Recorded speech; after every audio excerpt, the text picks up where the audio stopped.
Boa tarde a todos e todas as acadêmicas, advogados, advogadas, docentes. Meu nome é Gabriel Richena, sou graduando do curso de Direito da UFSC, na quinta fase. Eu faço parte da comissão de organização do Congresso Direito UFSC do Centro Acadêmico 11 de Fevereiro, responsável pelo evento, e eu vou presidir essa mesa.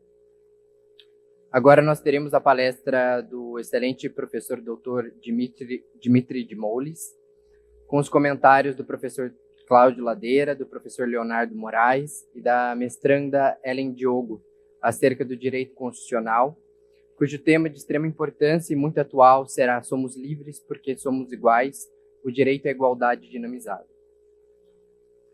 Sendo assim, gostaria de dar início a esta palestra, apresentando o palestrante e os demais integrantes dessa mesa. Tenho a enorme honra de apresentar o nosso palestrante, o ilustre jurista Dimitri Dimoulis. Dimitri é bacharel em Direito pela Universidade Nacional de Atenas.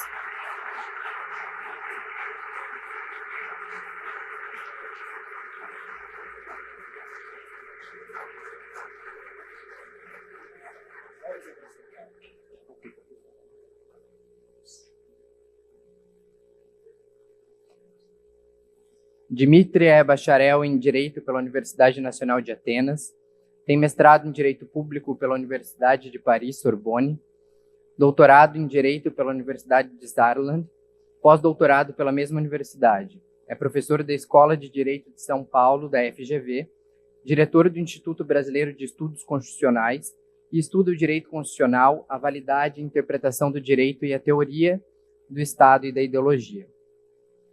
Bom, então, com o intuito de contribuir com ponderações e comentários, é com muito apreço que convidamos o professor da casa, o professor Dr. Cláudio Ladeira, que é professor...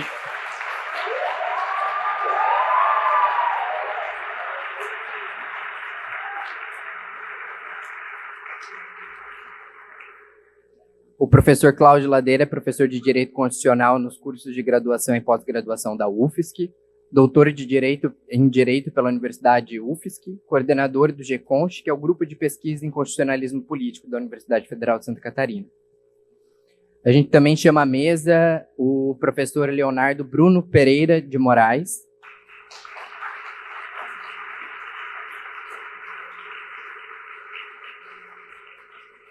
que é doutorando em Direito Constitucional na Faculdade de Direito da Universidade de São Paulo, mestre em Direito pela Universidade Federal de Santa Catarina e graduado pela mesma universidade.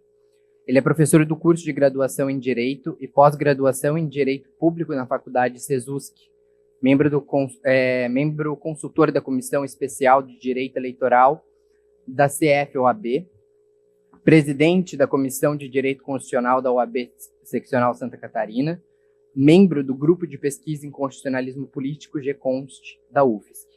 É membro também da Academia de Direito Eleitoral e Político e sócio do escritório Bornhausen Zimmer.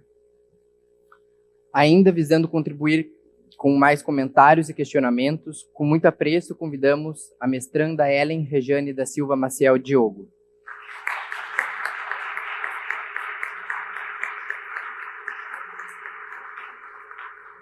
Que é servidora pública federal no IFSU, bacharela em Direito pela Universidade Federal do Rio Grande do Sul, mestrando em Direito no PPGD UFSC, especialista em Ensino da Filosofia da UFPEL e em História e Cultura Afro-Brasileira e Indígena pela Uninter, pesquisadora do Grupo de Pesquisa do Núcleo de Estudos Afro-Brasileiros e Indígenas, pesquisadora do Grupo Transdisciplinar em Pesquisa Jurídica para uma Sociedade Sustentável na Universidade Federal de Santa Catarina. Sem maiores delongas, passo a palavra para o senhor Dimitri Dimoulis.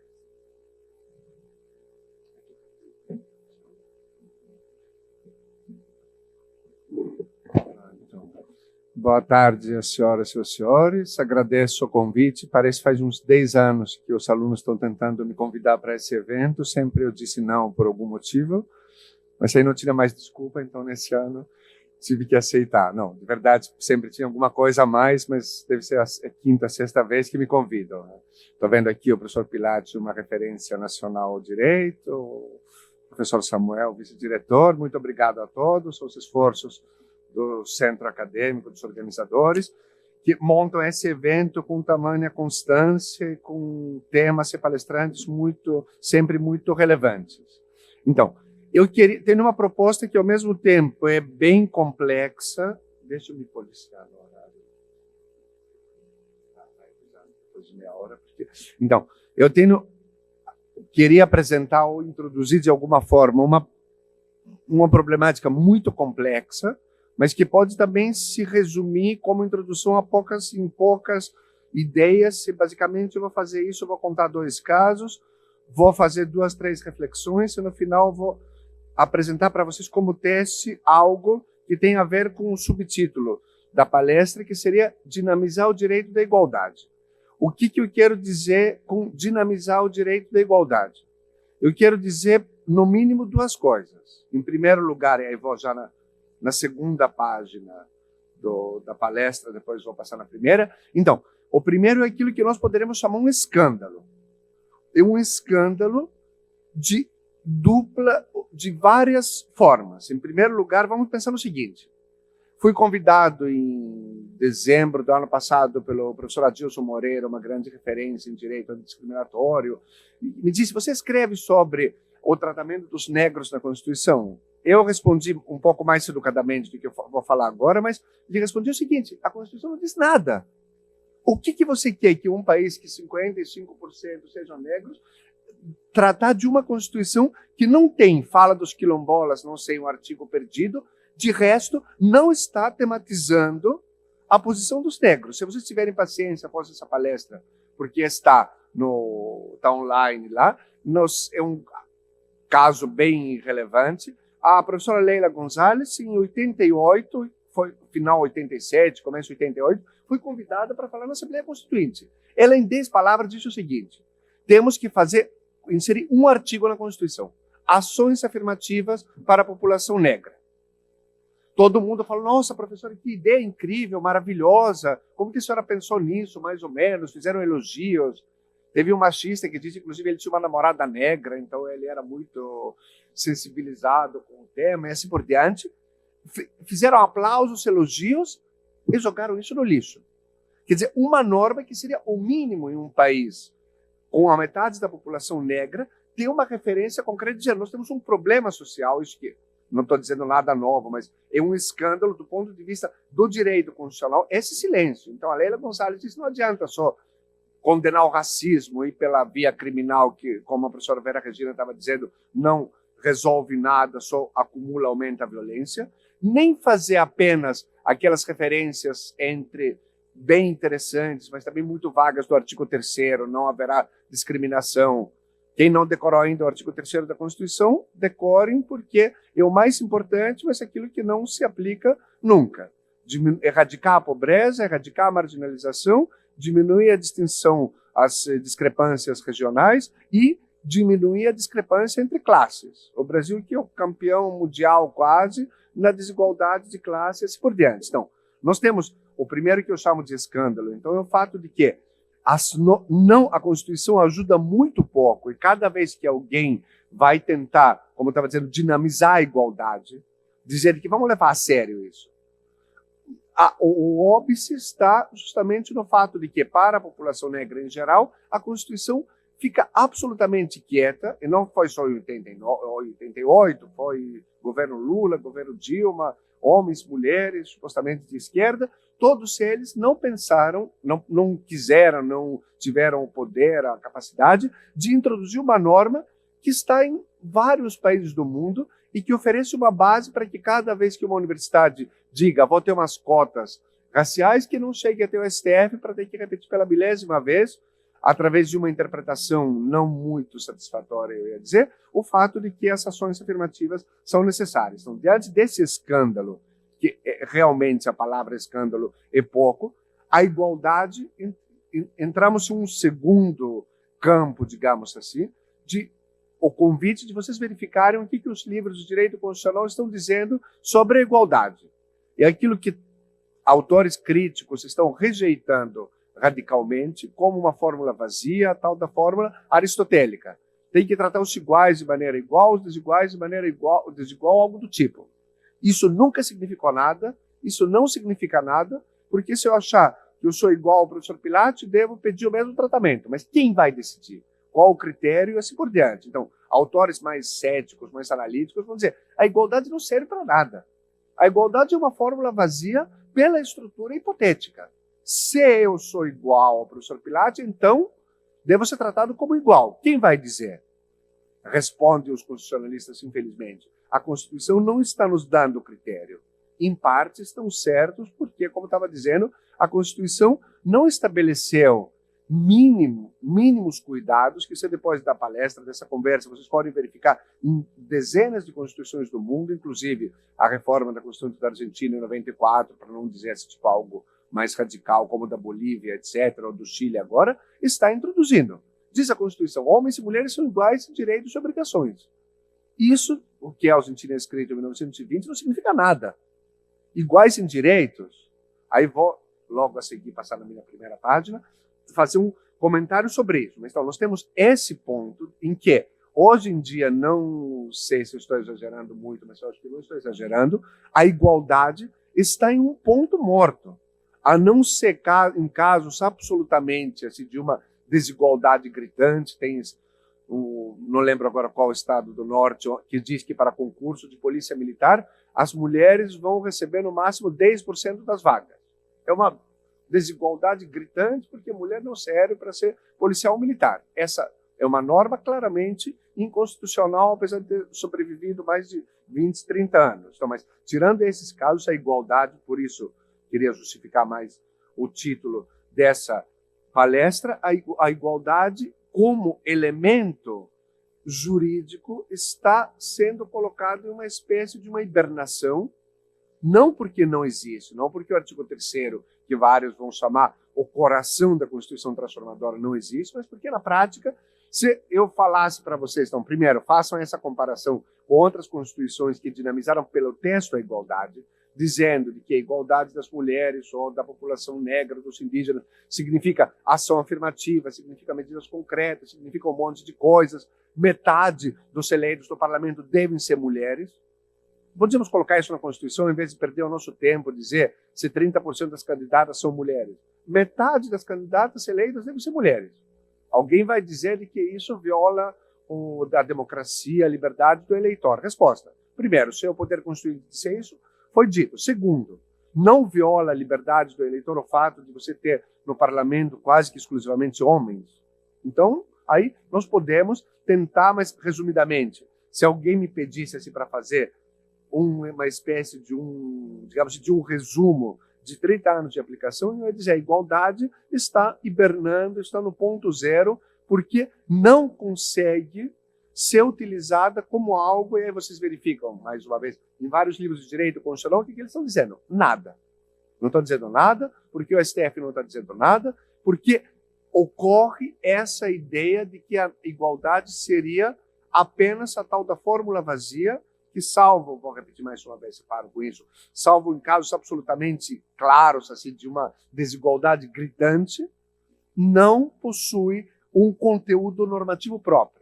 Lembre desse hashtag igualdade vazia, e depois vou voltar. Eu queria um pouco fazer jus ao título da palestra, pensar nessa distinção, que aí vocês vão lendo filosofia política liberal, vocês vão se deparar com aquela crença quase que absoluta de que igualdade e liberdade são opostas.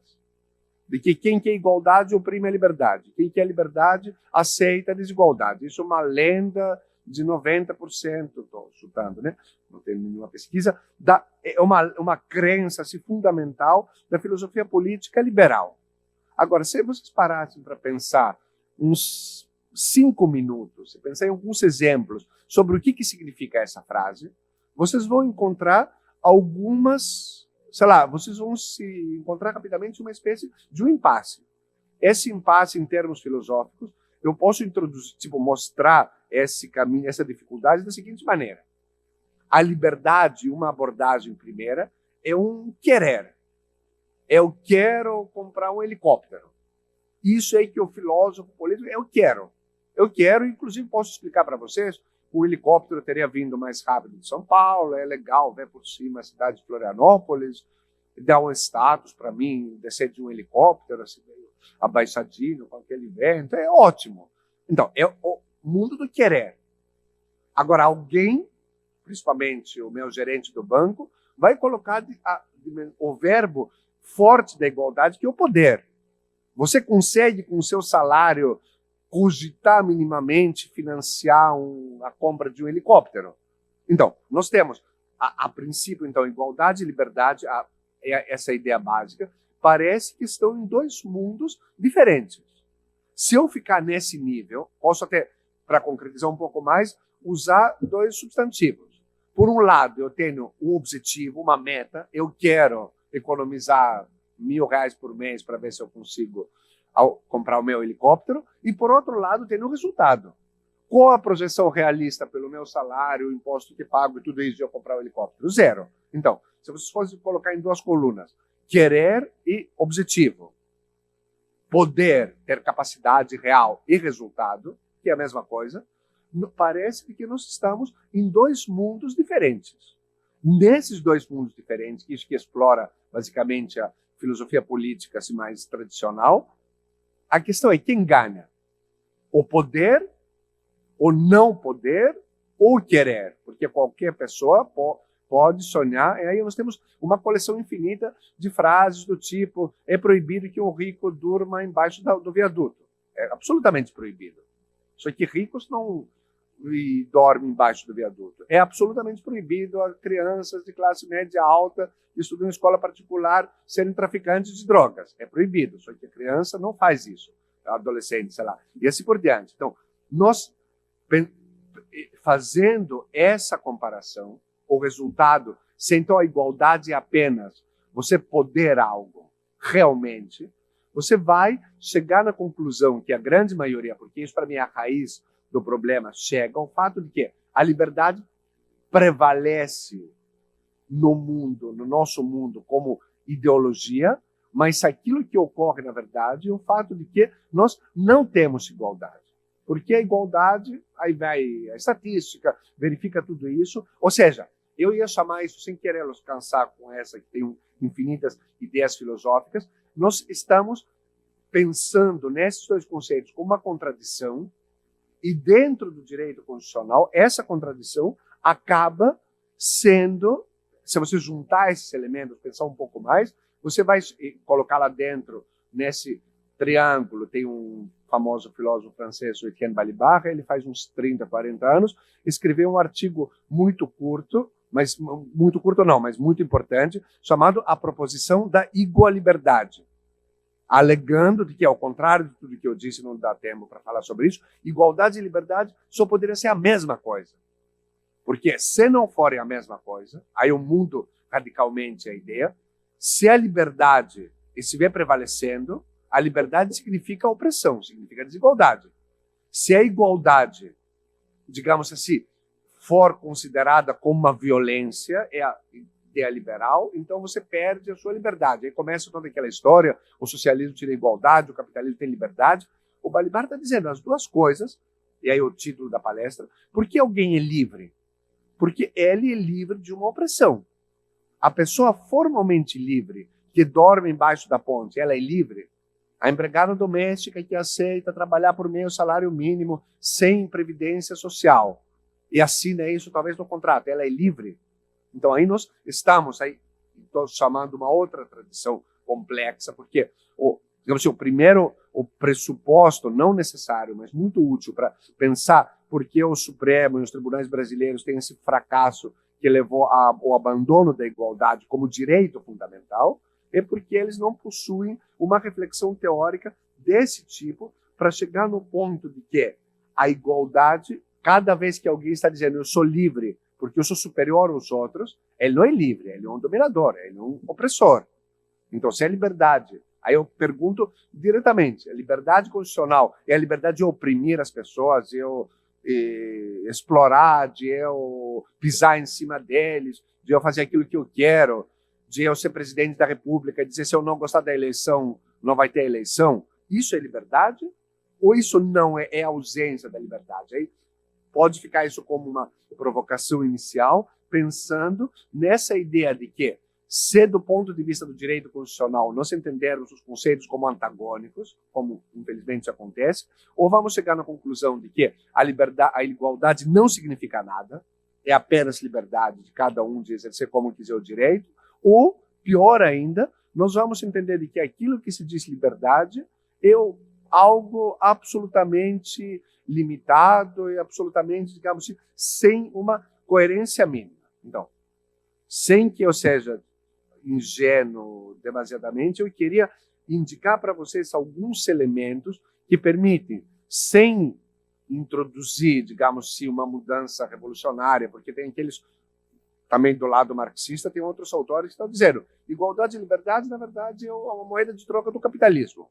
Não adianta, Dmitry, você perder tempo e escrever um livro sobre igualdade, porque no capitalismo eles fingem que são iguais em termos de direitos para manter a dominação, ou seja, a negação de ambos os ideais. Então aí nós temos, seja, no doutorado um curso de 1 ano, 2 semestres, pensando apenas em teorias sobre a igualdade e a liberdade. Aí podemos ter um tempo de você discutir sobre infinitos. Aí vem o John Rawls tentando salvar o capitalismo de uma maneira sorridente, vem o Dworkin, que finge escrever sobre igualdade, mas ele escreve sobre liberdade. Aí temos infinitos autores que eu chamaria isso o ponto de vista filosófico, que é importante, mas de certa forma, onde eu quero chegar mais concretamente, seria pensar mais sobre o que o nosso sistema jurídico, com os elementos que possui, poderia fazer para, no mínimo, alertar e dinamizar a igualdade. Aí eu vou contar para vocês 2 histórias que não vou dar, 2 casos jurídicos, não vou dar a resposta, nenhum tratamento amplo, mas seria bom como ideia para vocês começarem pensando. Teve aquela senhora de classe média alta, branca, loira, que uns 20 anos atrás teve a seguinte ideia: vou colocar um anúncio no jornal, procuro empregada, preferência, não escreveu a palavra preferência inteira, escreveu pref, ponto, preferência branca. Aí a senhora Diniz, que era negra, ligou e disse: eu quero trabalhar na sua casa. Ela disse: qual a cor da sua pele? Negra, não interessa. O resultado, se vocês procurarem no caso de Diniz, foi uma condenação do Brasil pela Corte Interamericana de Direitos Humanos, dizendo de que o Brasil não teve a diligência, exercer as suas competências com a devida agilidade, de apurar um caso de racismo. Então, nesse ponto, o caso de Diniz, quer dizer, contado dessa maneira, é uma senhora desprezível, que deveria ficar presa e que teve essa postura lamentável, e assim por diante. Só que, para pensarmos sobre a igualdade, a minha ideia é um pouco diferente. Os titulares da liberdade têm o dever, quando eles exercem a sua liberdade, no caso, liberdade contratual, de exercerem essa liberdade de maneira equânime. E aí posso sugerir, não para defender a senhora sem noção racista, mas para pensar o que a Constituição está dizendo. Se eu casar 2 vezes, devo casar com uma mulher branca no primeiro casamento, com um homem negro no segundo, por exemplo? Se vocês me responderem não, porque é a sua liberdade de escolher, então se você gosta de homens, de mulheres, de brancos ou de negros, é a sua liberdade, nós estamos entrando em um caminho onde, afinal de contas, poderemos ter umas estações intermediárias. Por exemplo, caso eu fosse evangélico, estaria justificado verbalizar abertamente: procuro uma babá evangélica para os meus filhos? Estaria discriminando, estaria tolerante e religiosamente intolerante? Mas eu posso fazer isso? Dizendo: eu na minha casa eu quero uma babá evangélica?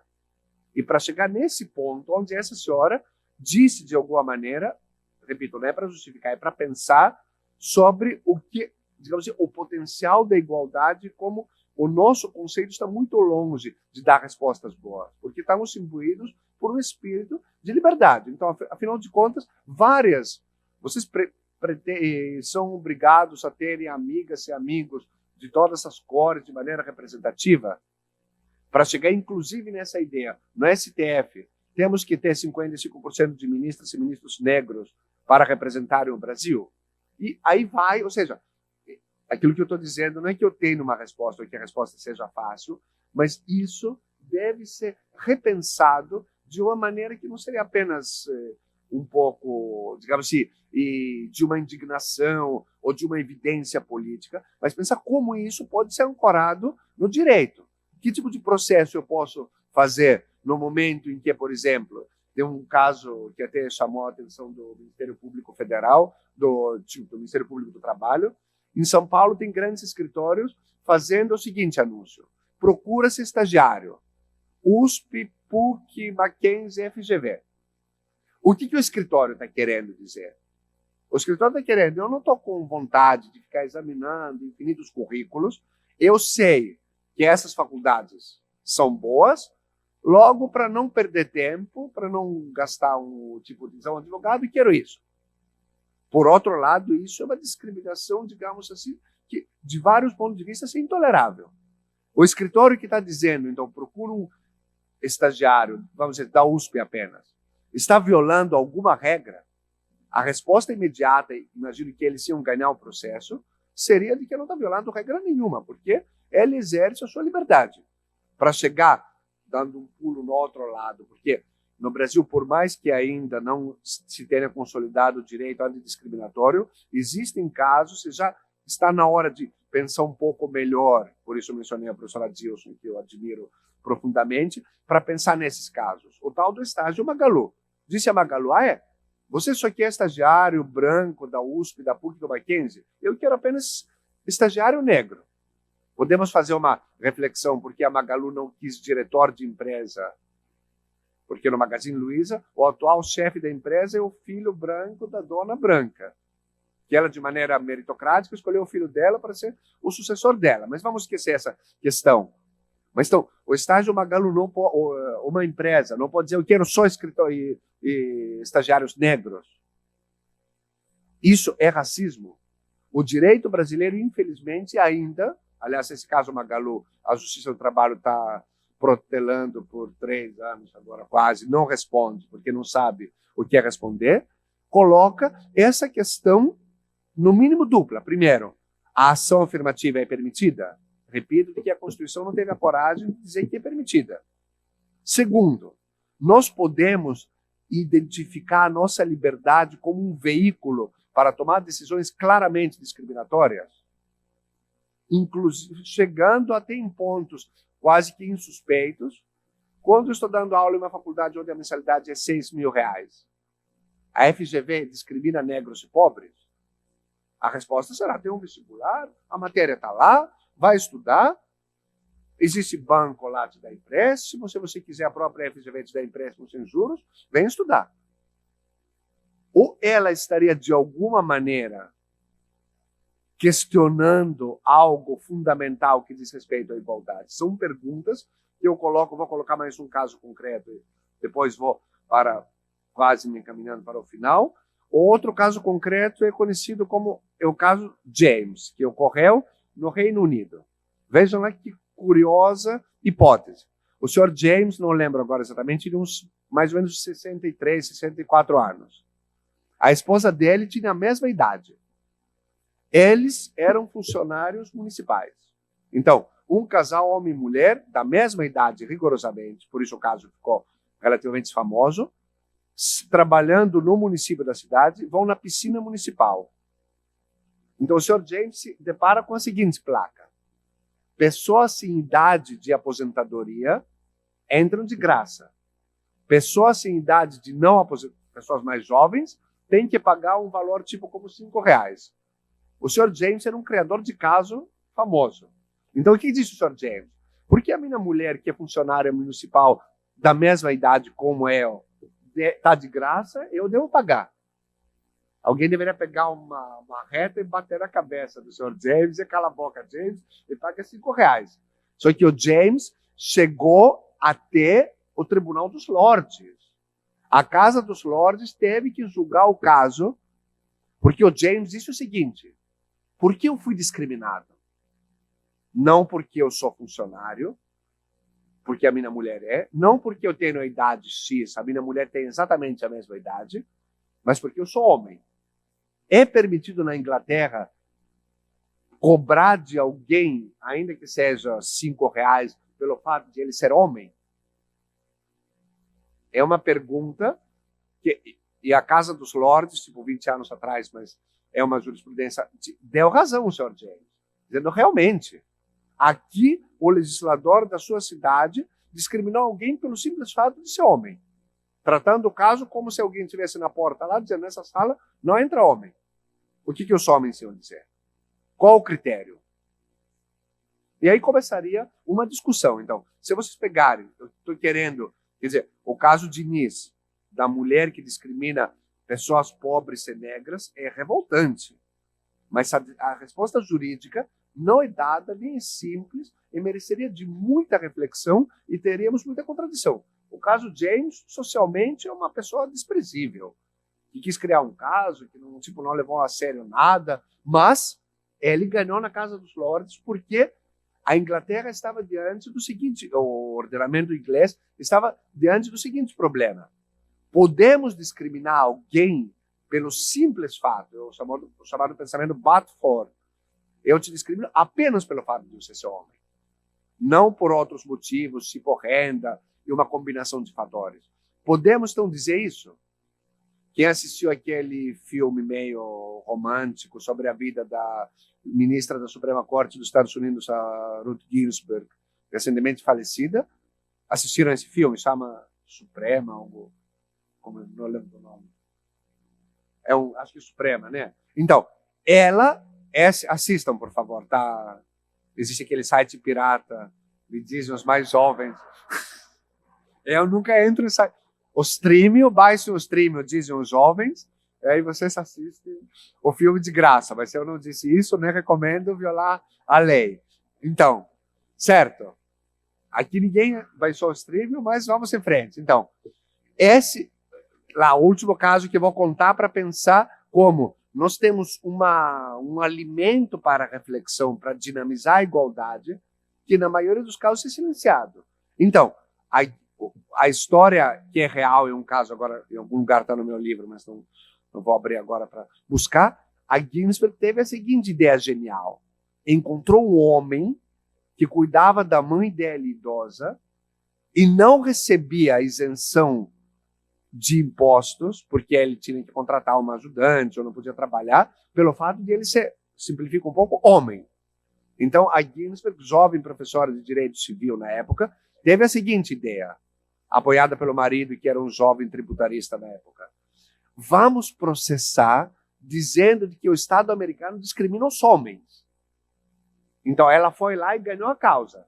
Saiu, então, a súmula. O Estado americano, no seu estado lá, que era o Massachusetts, não lembro qual estado, não pode dar um benefício fiscal apenas às mulheres. Tem que dar aos homens. Disse a Ginsburg, ótima ideia.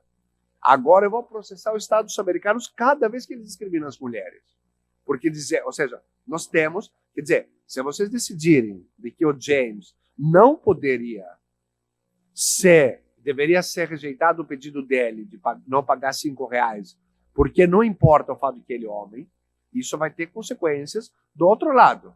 Que o famoso caso, e aí eu termino, acho que é mais interessante jogar para reflexão esses casos do que dar uma resposta. O fato, quando o estado de New Haven fez um concurso para bombeiros, apenas ganharam homens brancos. Então o prefeito passou vergonha, disse, era um curso de bombeiro para ser promovido para oficial. Então, tinha candidatos negros, uma porcentagem, com 30%, ninguém passou. Tinha vários candidatos hispânicos, passou apenas um, que se juntou com os brancos no processo. Todos os outros eram homens brancos, quase todos com sobrenome italiano. Por isso o caso é conhecido como caso Ricci na Suprema Corte. Então disseram ele. E aí o prefeito passou vergonha, disse, pelo amor de Deus, a minha cidade vai ser conhecida como cidade racista, só aprova homem branco com sobrenome italiano. Anulou o concurso. Os bombeiros brancos, inteligentemente, contrataram uma mulher mais morena como advogada e disseram, vamos processar vocês porque a administração pública nos prometeu um concurso isento, nós estudamos, nos preparamos, ganhamos o concurso e no final você diz, agora que ganhou branco não vale. Tinha que ser um candidato hispânico e negro. E a Suprema Corte, uma decisão super disputada, de 300 páginas, onde os ministros perdem as estribeiras, ficam até se xingando, etc. e tal, dá razão aos brancos, dizendo que realmente a administração pública não pode fazer depender o resultado de um concurso da cor da pele dos vencedores. É assim? Não é assim? A juíza Sotomayor e a Ginsburg, que fez, aliás, o voto e líder da minoria, né, no caso Ricci, começaram pensando. Então, estou juntando para vocês uma série de decisões aqui, pensando como a própria realidade está dando impulso para repensar a igualdade. Então, tudo isso que eu disse, nós teríamos, dos dois aspectos, possibilidades de pensar sobre o que significa direito à igualdade. Eu vou terminar aqui fazendo, como fala, convidando vocês a pensarem em um teste concreto que começa da seguinte hipótese. Podemos dizer que diante de uma pergunta geral, de uma desigualdade social constatável, com critérios claros, ou diante de uma prática do próprio Estado que tem resultados discriminadores, a igualdade pode ser mobilizada? Eu constato de que nos últimos 30 concursos para funcionário público foram aprovados 90% de brancos, enquanto a população do Estado tem 30% de negros. Isso é a clássica forma de desigualdade que no direito antidiscriminatório é chamada de discriminação indireta ou discriminação de impacto diferencial. A norma não diz que eu vou admitir brancos, nem que eu vou admitir homens. A norma diz, quem quiser ser estagiário do Ministério Público Federal tem que passar por esse processo seletivo. Quem quer ser juiz tem que passar por esse processo seletivo. Eu verifico no final, esse é um dos tantos casos para se cercar um pouco do direito e pensar na dinamização da igualdade, onde você vai dizer o que ocorre nesse caso.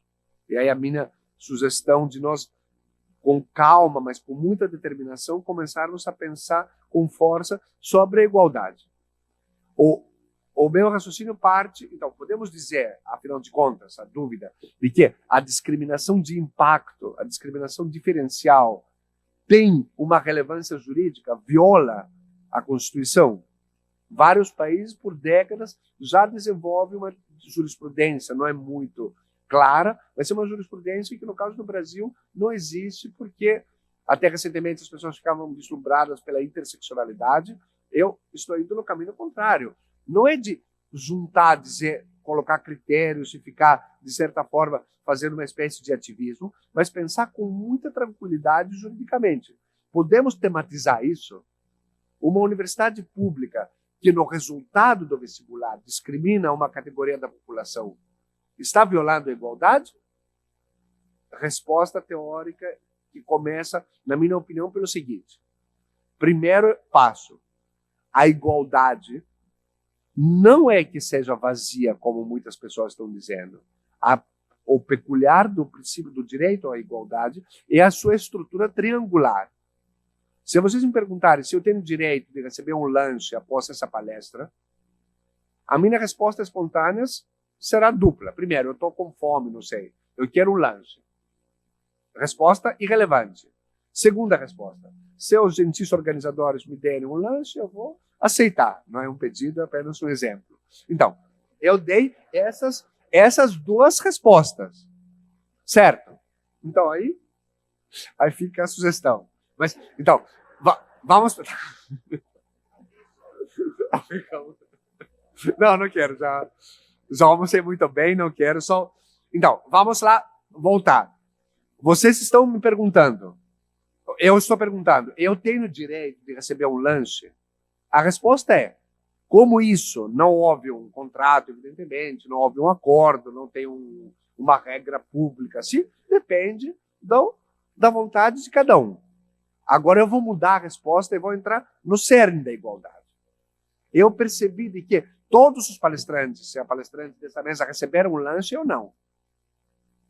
Eu tenho um argumento fortíssimo para impugnar juridicamente. Porque aí eu viro o jogo. De onde eu fiquei apenas com a minha fome, a minha frustração, agora estou dizendo, a igualdade que não poder...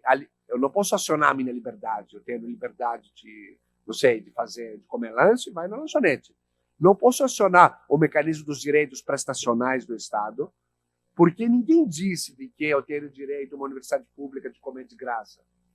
Só que aí ocorre isso que estou dizendo, a dinamização da igualdade. Quando eu percebo que os demais receberam, eu mudo meu raciocínio jurídico. Estou dizendo, eu não sei se eu, como substância, tenho direito a X, mas, dado que colegas na mesma função, na mesma condição, estão recebendo lanche, eu tenho direito de receber. O meu direito, supostamente vazio, até pessoas inteligentes, muito lidas como Bobbio, estão acreditando nessa lenda de que igualdade e liberdade são diferentes, e vou nesse porque a igualdade é vazia, etc. e tal, vou nesse caminho. A igualdade não é vazia. Talvez vazia se você começar dando uma palestra abstrata. Agora, se você colocar esse exemplo, por exemplo, a senhora Diniz poderia, a candidata empregada negra, poderia dizer: o que essa senhora está fazendo? Está dividindo a população brasileira em duas categorias, nas brancas e nas negras. Pode alguém no Brasil fazer isso? Eu repito, não tenho uma resposta fácil, porque tem dentro a igualdade e a liberdade outros critérios. Mas se a senhora Diniz está formulando uma queixa muito concreta e muito digna. Eu tenho direito, como brasileira, a ser tratada igual às outras brasileiras brancas. Aí eu mudei de perspectiva. Não é mais, olha, eu estou me sentindo triste porque vocês me discriminam. Mas eu estou apontando. Sabe de quem é a culpa? A culpa é do professor, da dona de casa, que estabeleceu esse critério. Não é fácil, mas então, o primeiro elemento que nós devemos, até pensando em casos concretos, é a igualdade tem conteúdo concreto, sim. Não é apenas a estrutura hipotética, mas você deve encontrar o grupo de comparação. E aí começa toda uma discussão muito complexa, mas muito promissora, de pensar em justificativas. Justificativas não superficiais e aparentes, eu quero empregada branca porque eu sou branco, algo do tipo, mas justificativas substanciais. Então, se alguém, para dar os exemplos bem de escola, se alguém me dissesse que os colegas na mesa, desculpe usar o exemplo, têm diabetes, eu não sei, precisam se alimentar a cada 2 horas, eu teria uma justificativa. Eles não são iguais a mim quando comeram o lanche. Eles receberam um lanche especial que era necessário pela condição física. Ou, se alguém disser de que nessa mesa tem um bolsista que não tem a capacidade financeira de um professor, logo ele recebe o lanche de graça. Ou seja, a estrutura triangular transforma a igualdade em um direito que tem conteúdo concreto. E aí vamos fazer uma luta sobre as justificativas. É uma justificativa plausível que pessoa acima de 60 anos não paga passagem no ônibus? Eu não tenho uma resposta clara, ninguém tem uma resposta clara. Mas aí nós estamos montando os vários grupos.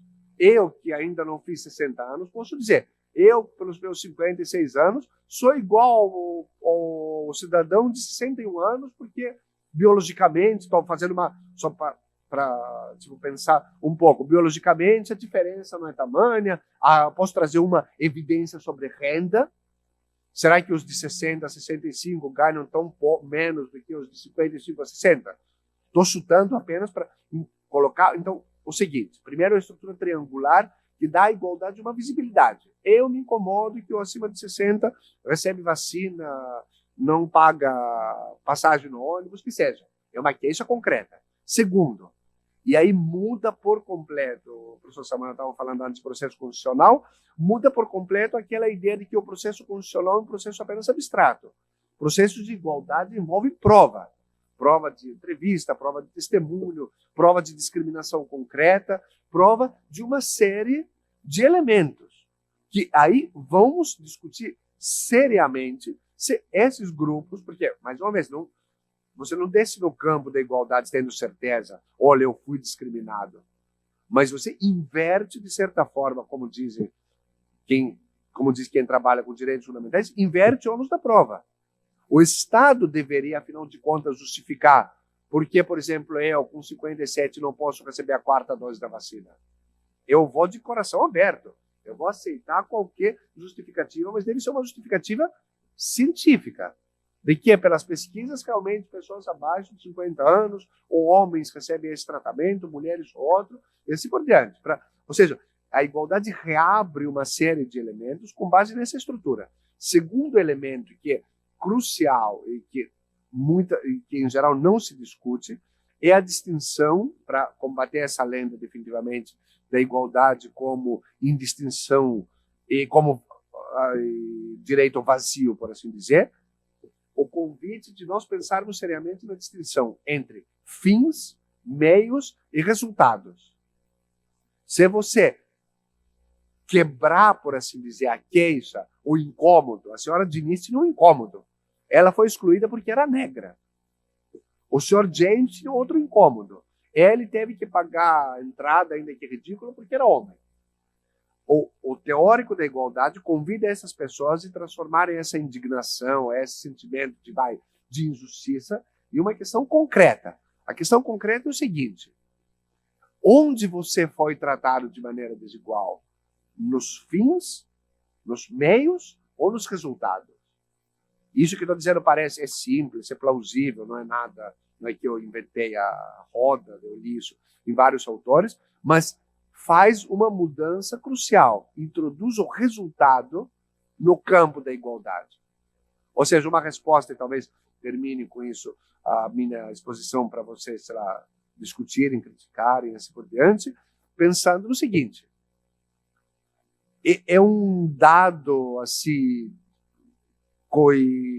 digamos assim, inquestionável de várias pesquisas, o fato de que, se você fizer um vestibular com peso grande para o exame de inglês, as pessoas mais pobres e os negros vão ter um resultado pior. Isso é feito em todo lugar. No Brasil, as pessoas pobres e negras têm uma dificuldade em falar inglês. Então, o que eu estou dizendo com isso? Eu estou abandonado, porque eu poderia perguntar a alguém: por que no seu vestibular botou inglês? A finalidade é louvável. Eu botei inglês porque a pessoa pode ler bibliografia estrangeira, porque através do inglês você tem acesso ao mundo inteiro, vai na Rússia, fala inglês, vai na China, não sei na China, mas no Japão fala inglês. Então, a finalidade, ninguém aqui ia discordar de que o inglês é uma ferramenta vital. Inclusive, para o jurista, no meu tempo ainda se aprendia latim. Acho que hoje em dia o latim não é tão relevante quanto o inglês no estudo do direito. Então, a finalidade é uma finalidade absolutamente louvável. Todo mundo deve ter acesso ao inglês, a faculdade, alunos e professores devem se esforçar para ler teste em inglês. Perfeito. Vamos nos meios. O vestibular que está dizendo vai ter nota de corte em inglês, como acontece em algumas faculdades. O inglês vai ter não aquele peso, tipo, mínimo do Enem, mas vai ter um peso grande. Tem faculdade de economia, não sei como é aqui o curso de economia, onde todos os testes são em inglês. Meu filho estuda economia, não tem nenhum livro em português. Então, se ele entrasse no curso sem saber inglês, ele realmente ficaria prejudicado.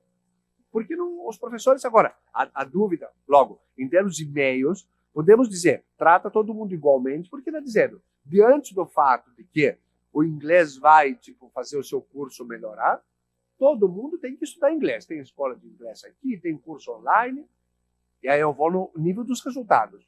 Qual o resultado dessa norma, que parece muito boa na finalidade e muito boa no meio, porque não está dizendo que uma categoria, não sei, os filhinhos de papai vão ter uma nota melhor, algo do tipo. O resultado é o fato porque na faculdade onde meu filho estuda economia, a pessoa que estudou em escola pública em São Paulo nunca vai passar. Não porque alguém sabe a cor da pele do meu filho, nem porque alguém perguntou a renda, ou vamos esquecer a mensalidade, ainda que fosse de graça. Põe uma prova de inglês rigorosa em qualquer curso e as pessoas pobres vão ficar excluídas. Então aí eu estou fazendo, dando um exemplo muito simples para pensar nisso. Se o curso fosse de literatura e língua inglesa, é evidente de que a discriminação no resultado teria uma explicação. Claramente não dá para eu ensinar em uma faculdade de música sem a pessoa saber tocar um instrumento, uma faculdade de literatura estrangeira sem falar o idioma. Agora, no direito, nós estamos introduzindo um pensamento mais complexo, tendo integrado o resultado da discriminação indireta na igualdade através das alternativas. Não seria exemplo, concreto no curso de mestrado e doutorado do Direito da FGV que eu estou dando aula. Por 10, 12 anos, o inglês era uma prova eliminatória para você entrar no mestrado. Constatou-se o fato de que excelentes candidatos, mas que eram do interior, do Nordeste, não falavam inglês. Após várias discussões, isso é o item da necessidade, ou seja, o item da proporcionalidade das alternativas, foi feita a seguinte discussão. Vamos abolir o inglês como prova eliminatória e a pessoa que entra com as demais, o processo seletivo, entrevista, projeto, blá, blá, blá, no primeiro ano vai ter a obrigação de ter um curso intensivo de inglês oferecido de graça. Os alunos, o fato de que no curso de mestrado praticamente todos os textos são em inglês, não prejudica essas pessoas porque elas têm um curso. O que eu fiz? Não fiz nada, mas observando juridicamente, o que ocorre aqui? Você introduz o resultado da igualdade, isso seria o recado básico. Não fiquem apenas vendo meio e fim, porque meio e fim, em geral, qualquer coisa, uma faculdade que estava dando o exemplo da mensalidade, pode justificar porque cobra 6 mil de mensalidade. Custo de professores, de aluguel, etc. e tal. Agora eu chego no resultado. É um serviço público, é uma concessão, a pessoa vai receber um diploma público, dizendo que você é bacharel em direito, e esse serviço é apenas oferecido a quem tem pais que podem pagar 6 mil por mês. Ainda que o candidato não coma nada, não compre roupa, não compre livro, tem que começar pagando 6 mil. Isso é permitido em uma espécie de um espaço público como a universidade, de um espaço, digamos, democrático, que se utiliza do fato de que o Estado vai conceder esse título? Eu posso, na minha casa, oferecer um curso de sommelier de vinho de Bordeaux e cobrar a mensalidade que eu quiser. Isso está no setor absolutamente privado. Agora, a universidade é a mesma coisa. Logo aqui, estou com essas ideias de pensarmos no direito antidiscriminatório, tendo como base a igualdade. Ver de que a igualdade tem a estrutura triangular que lhe dá força à evidência e pensar no fato de que os resultados, não, repito, não é que sempre qualquer desigualdade, qualquer discriminação será sinônimo de algo inconstitucional, mas tentar se sensibilizar para esse assunto em vários casos que no dia a dia estão de uma maneira, digamos assim, tratados como evidentes, eu poderia citar outros exemplos, evidentemente, pegam uma nova roupagem, uma nova cara, pensando nessa ideia que seria repensar a igualdade. Muito obrigado pelo convite e pela paciência. Muito obrigado, professor Dimitri. Agora a gente passa a palavra para o professor Ladeira. Muito obrigado. Em primeiro lugar, gostaria de agradecer o convite, a gentileza do convite formulado pelos organizadores do evento. É sempre um prazer enorme participar desse congresso. E ainda mais nessas circunstâncias, né? O primeiro congresso depois dessa longa paralisação a qual fomos forçados, né? Infelizmente. Mas, enfim, parabéns pela organização do congresso e espero contribuir um pouquinho aqui com o debate. Gostaria de cumprimentar meus colegas e amigos aqui na banca. Em primeiro lugar, o professor Dimitri de Molles, com quem, embora não conheça pessoalmente, há algum tempo já trabalho seus textos, juntamente com os meus alunos, indico a literatura porque é sempre uma fonte de esclarecimento sobre os temas fundamentais do direito constitucional e da teoria do direito, e sempre uma contribuição, como foi visto aqui hoje, muito criativa e sempre atual. O nosso querido colega e ex-presidente do CACIF, né, o Léo Moraes, e a Ellen, a nossa querida Ellen, aqui mestrando. Professor Dimitri, eu serei bem breve, eu farei aqui apenas algumas observações muito pontuais, porque o debate é extremamente complexo, ele é muito rico, e a sua intervenção, ela nos permite certamente pensar um bocado sobre esse tema que é filosoficamente controvertido e que é fonte permanente de políticas públicas, elaboração e sugestão de políticas públicas, né, concretas, alternativas e igualmente complexas, né. Eu farei apenas 3 observações, e elas estão bem conectadas. A primeira é a seguinte, começando num nível assim, mais abstrato, né? O senhor investe já na apresentação, já na escolha do título, né? De uma forma, né, um tanto, uma provocação, naturalmente, né? Invertendo o dito kantiano, né? Nós somos, na verdade, livres porque somos iguais. A igualdade é o valor fundamental, a igualdade é o valor central. Naturalmente se trata de uma palestra de 40 minutos e não é possível apresentar, não há tempo suficiente para desenvolver toda a tese aqui nesse contexto. O meu primeiro ponto é o seguinte, esse é um tema sobre o qual não só a teoria do direito, o direito constitucional, mas a filosofia política e mesmo nas últimas décadas a teoria econômica, ela vem se debruçando de uma maneira muito intensa.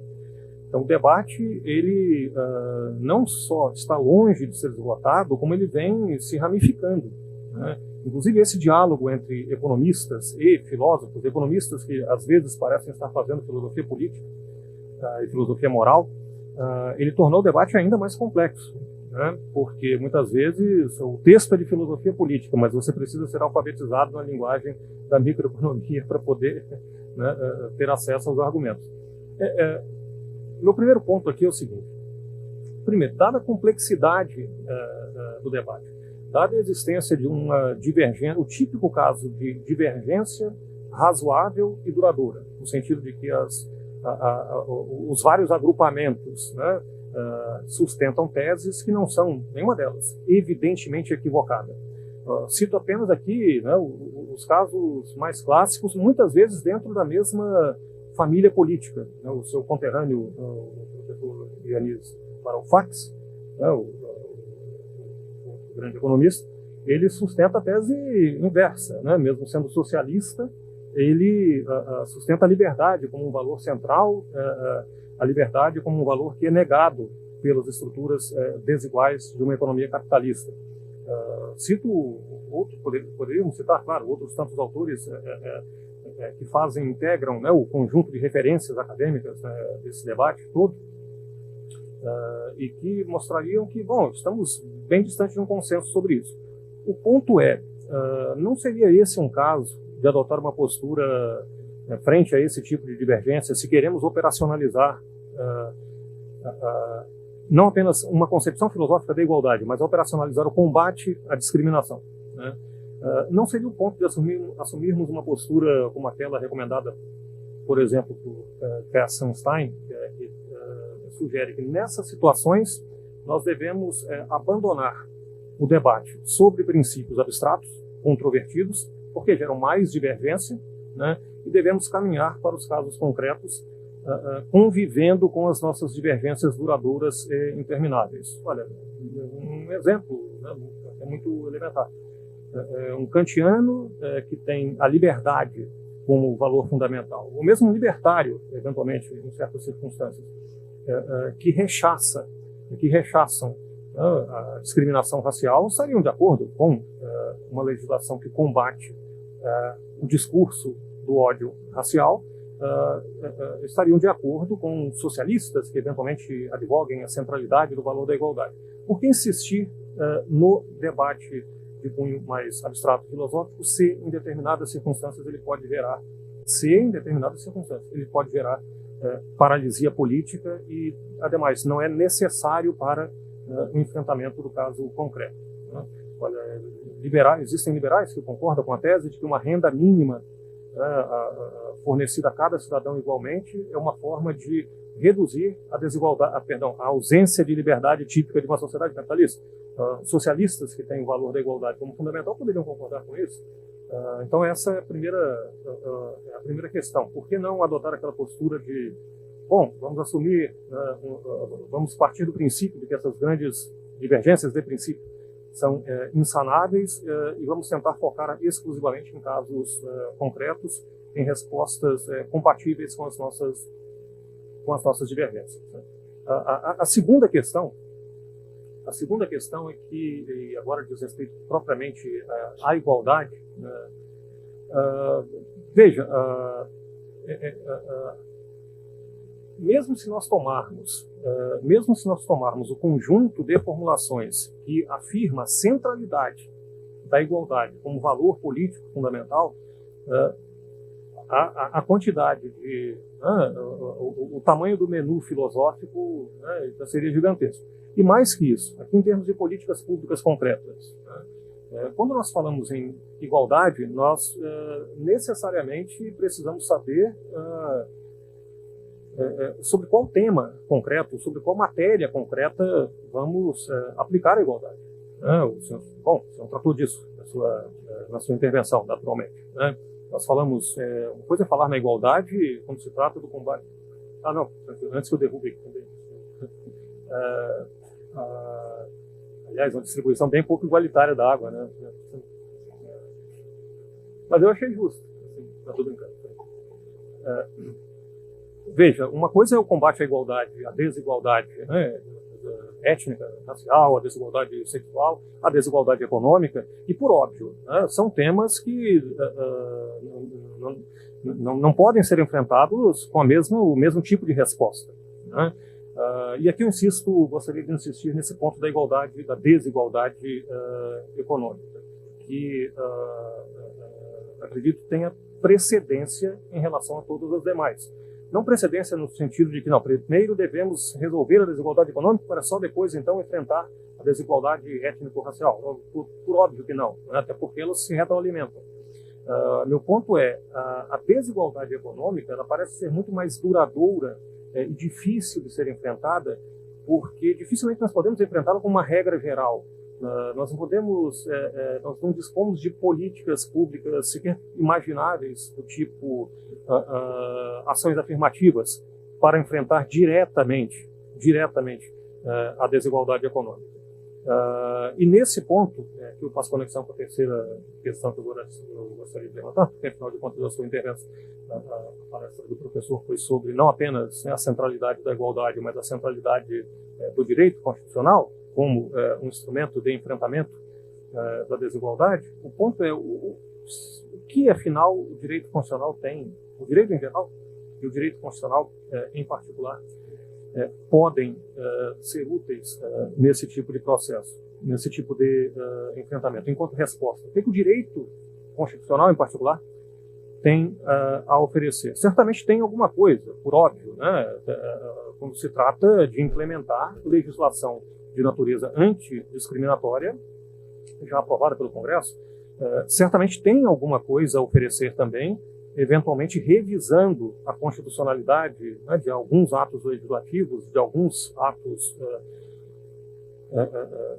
da administração pública, né, submetendo esses atos aos famosos testes da desigualdade, né, barrando algumas espécies de intervenção legislativa e executiva que criam novas discriminações. Certamente tem alguma capacidade, alguma utilidade. Mas eu gostaria aqui de levantar um pouco de ceticismo quanto a esse último ponto, porque a essa capacidade do direito constitucional, em particular, né, contribuir de maneira decisiva nesse enfrentamento, porque, veja, em particular, no que diz respeito à desigualdade econômica, se trata de uma matéria cujo enfrentamento demanda muito mais medidas, por assim dizer, infraconstitucionais, tipicamente medidas de gestão, do que medidas que possam ser fixadas constitucionalmente e, a partir da sua, uma vez que tenham adquirido esse assento constitucional, possam surtir efeitos desejados. Aliás, a nossa própria Constituição já assegura, em termos de princípios, né, uma série de princípios especialmente voltados para a determinação da redução das desigualdades, do combate à miséria, né, do valor social do trabalho, da função social da propriedade e tudo mais. E eu não estou criticando, naturalmente, eu defendo que isso esteja mesmo, que isso tenha mesmo assento constitucional. O ponto é o que isso oferece por si só, enquanto direito constitucional. Na verdade, o que nós dependemos é de políticas públicas, sobre as quais o direito constitucional tem uma capacidade muito diminuta de interferência. E acrescento, há um aspecto que deve ser levado em conta quando se trata de constitucionalizar esses princípios, essas políticas. Sobretudo se por constitucionalizar, o que nós temos em mente aqui é judicializar. Nós estamos discutindo se o direito tem ou não alguma espécie de importância. É claro que o direito tem, mas o grosso das pessoas está pensando mesmo, não é o direito, ok, mas o direito tal como implementado por tribunais. E quanto a isso, em particular, eu acho que um certo ceticismo também seria muito bem-vindo, porque se nós transferimos para os tribunais o poder de decidir caso a caso quando, se e em que medida princípios abstratos, como o princípio da igualdade, devem ser implementados, nós não estamos garantindo que a melhor concepção da igualdade será implementada. Nós estamos apenas garantindo que uma outra instituição, integrada por pessoas que não detêm responsabilização democrática eleitoral, dará a última palavra. Bom, nós estamos no Brasil, nós conhecemos exemplos dos mais variados, né, de situações nas quais o Poder Judiciário, longe de promover uma concepção razoável de igualdade, tratou de barrar a implementação de programas igualitários aprovados nas instâncias legislativas, né?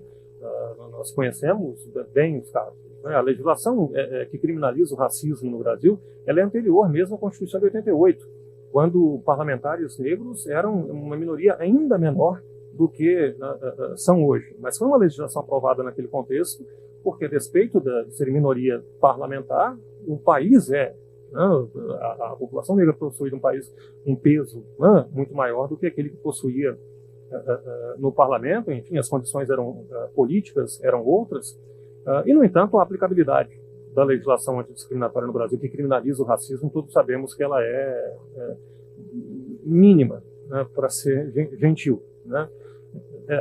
Mínima para ser gentil. Mas mais que isso, eu sei que são exemplos um tanto esdrúxulos, esses que eu vou citar, mas eles são reais. São situações nas quais o princípio da igualdade já foi operacionalizado, ora pela jurisdição ordinária, ora até mesmo por tribunais, pelo Supremo Tribunal Federal, de uma maneira assustadoramente equivocada. Acho que muitos de vocês vão se lembrar, vão se recordar, que a decisão do Supremo Tribunal Federal, que determinou o pagamento de auxílio moradia para magistrados, nos casos em que o pagamento não era determinado pela legislação dos estados, foi fundamentada em parte com base no princípio da igualdade, né, uma decisão que certamente colaborou para tornar o país ainda mais desigual, né? Talvez essa, acredito que não se recordem mesmo, mas logo nos anos iniciais à promulgação da Lei Maria da Penha, diversos juízes do Brasil afora negavam a aplicação à Lei Maria da Penha com base numa interpretação bastante controvertida, não obstante, né, até certo ponto legítima, do princípio da igualdade. A lei feria o princípio da igualdade. O lado, né, perverso de conceder a tribunais essa competência política legislativa que é a de rever a constitucionalidade das leis. E eu concluo, né, já que se trata de operacionalizar o princípio da igualdade, levando em conta a importância, a utilidade, digamos, do direito nacional, eu gostaria, se possível, né, ouvi-lo sobre qual seria o papel atribuído aqui à centralidade da igualdade política. Porque se nós voltarmos ao ponto de partida, bom, não apenas existem muitas concepções e formulações da igualdade, não apenas a igualdade concorre com outros valores como o da liberdade. Essas divergências são intermináveis, permanentes, duradouras. Não seria o caso, então, de considerarmos esse tratamento, conferir autoridade para o tratamento dessas matérias a instâncias capazes de reproduzirem as diferentes opiniões que existem aqui na sociedade, concedendo a cada um de nós, aí sim, o igual valor da igualdade política, o igual valor do voto, e permitindo que, mediante processos políticos representativos, legislativos, ao fim e ao cabo, nós de tempos em tempos fixássemos as opções mais que nos, né, parecem corretas quanto ao enfrentamento dessas matérias. E que essas opções fossem, né, nesse caso, respeitadas judicialmente. Enfim, para finalizar, eu concordo, enquanto cidadão, no âmbito do debate das nossas divisões, das nossas grandes famílias político-filosóficas, nós estamos do mesmo lado. Eu acho que eu não tenho dúvidas em afirmar que a igualdade, na minha opinião, é o valor central, mas o fato da divergência é algo a ser enfrentado. Muito obrigado, professor. Era isso.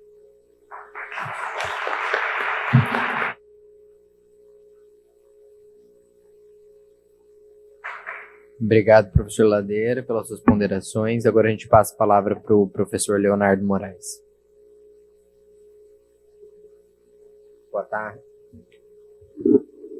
Boa tarde a todas e a todos. Gostaria de cumprimentar o Gabriel, em nome do Centro Acadêmico 11 de Fevereiro, cumprimentar o professor Vinícius de Moldes pela presença aqui no Congresso, a mestranda Ellen, professor Ladeira, professor Pilate e professor Samuel, nossos diretores e vice-diretor do Centro de Ciências Jurídicas. Como foi adiantado pelo professor Ladeira, tenho uma felicidade muito grande de voltar ao Congresso de Direito da UFSC.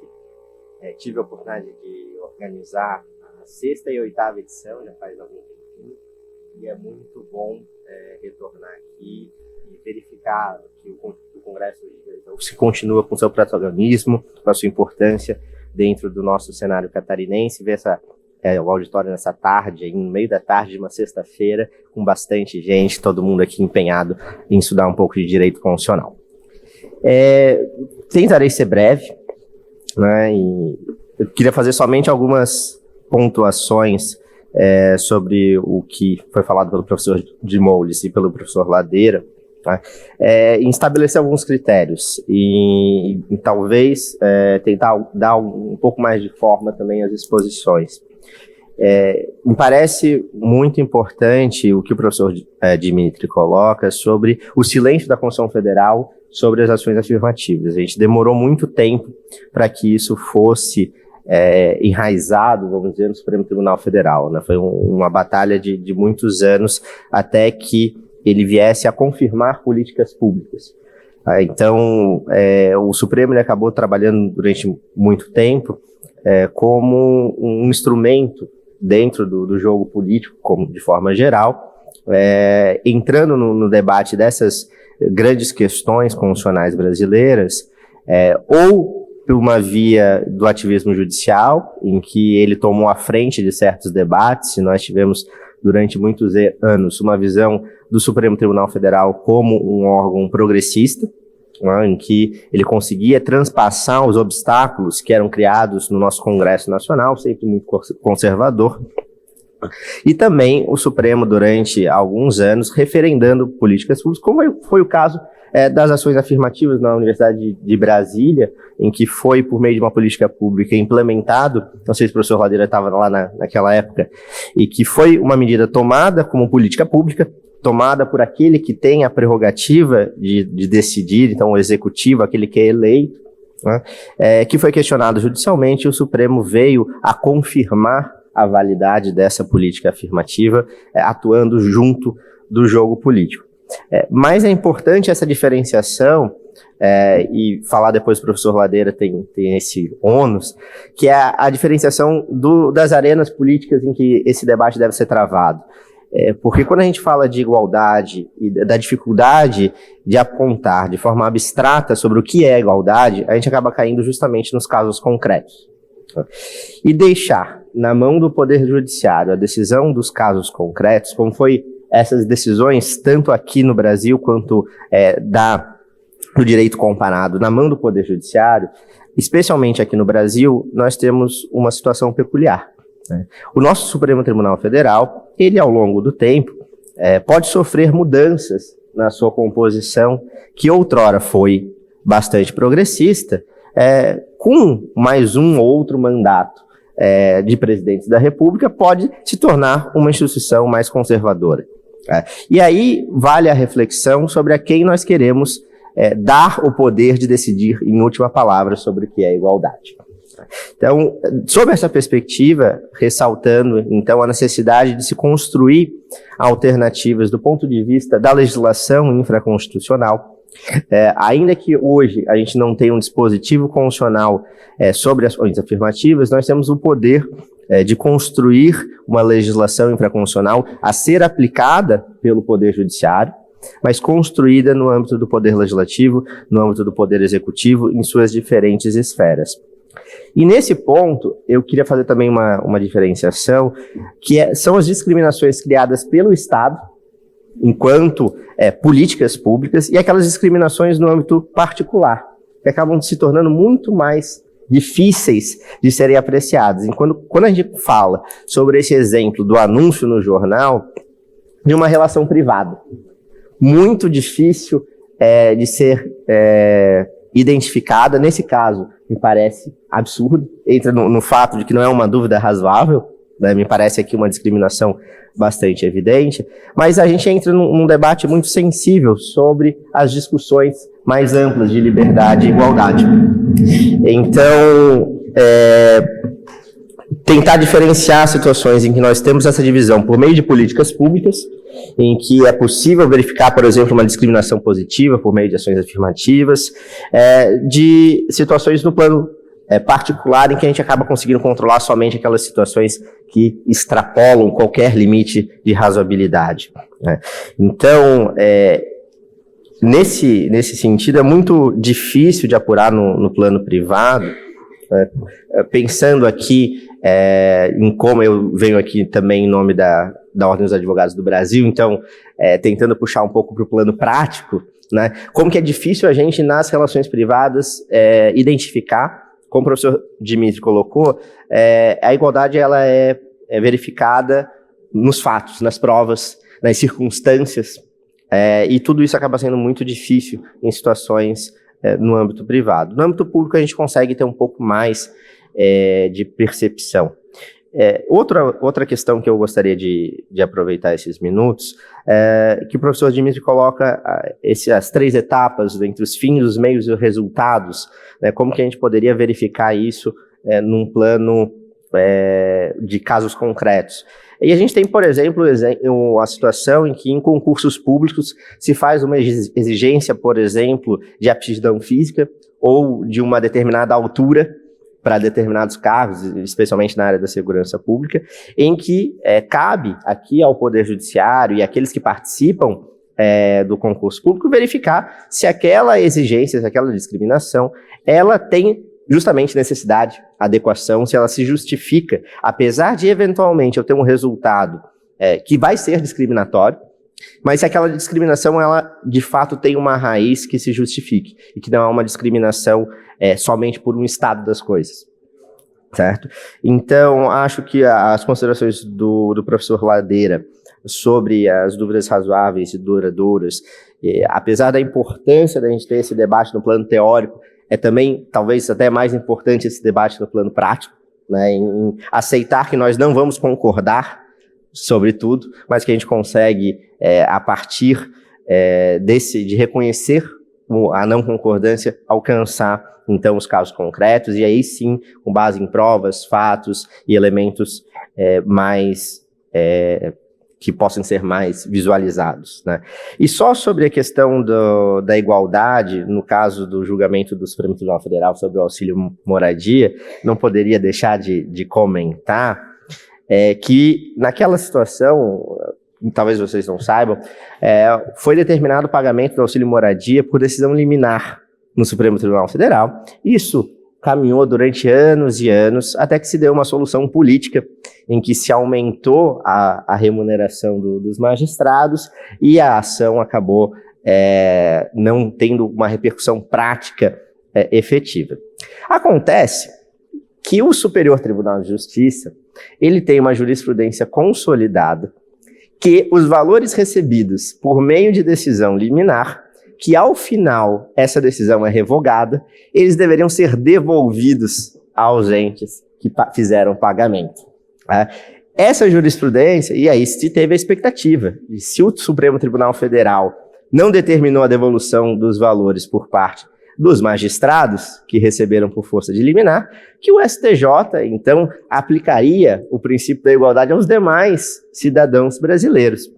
E a primeira sessão do Superior Tribunal de Justiça esse mês manteve a jurisprudência dela, determinando a devolução dos valores recebidos por uma gama de servidores públicos que receberam durante o período em razão de liminar, e depois essa liminar foi revogada. Então, não poderia, depois da provocação do professor Ladeira, não poderia deixar de de dizer que a gente ainda tem uma dificuldade da aplicação da igualdade no dia a dia.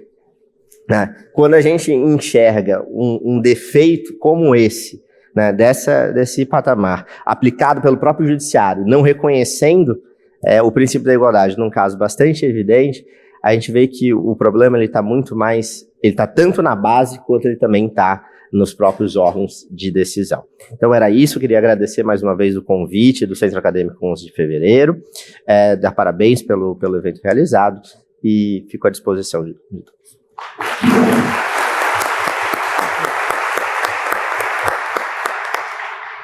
Obrigado, professor Leonardo. Agora a gente passa a fala para Ellen Diogo.